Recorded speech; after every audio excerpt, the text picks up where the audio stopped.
খুব সুন্দর সাজানো গোছানো লাঞ্চের থালি নিয়ে আবারও তোমাদের কাছে হাজির হয়ে গেছি। তো আজকের লাঞ্চের থালিতে কী কী আছে সবই তোমাদের কাছে শেয়ার করছি।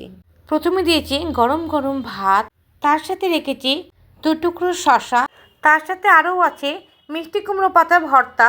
প্রথমে কুমড়ো পাতাগুলোকে কুচি কুচি করে কেটে ভালো করে জল দিয়ে ধুয়ে নিয়ে তারপরে একটা বাটির মধ্যে একটু জল দিয়ে সেই কুমড়ো পাতাগুলোকে ভালো করে সিদ্ধ করে নিয়েছি।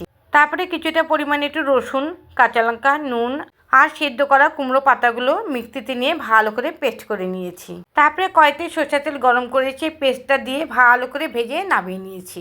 ব্যাস রেডি কুমড়ো পাতার ভর্তা। তার সাথে রেখেছি আলু ভেন্ডি ভাজা, পাতলা করে মুসুরির ডাল। ডালটা ফোড়নে দিয়েছিলাম সাদা জিরে, শুকনো লঙ্কা, পেঁয়াজ আর সাথে দিয়েছিলাম টমেটো। তার সাথে আরও আছে কাতলা মাছের কালিয়া। সবশেষে পাতে আছে আলু সয়াবিনের সবজি। আজকের লাঞ্চ থালিটা তোমাদের কাছে কেমন লেগেছে ছোটো করে কমেন্ট করো। দেখা হচ্ছে পরবর্তী ভিডিওতে।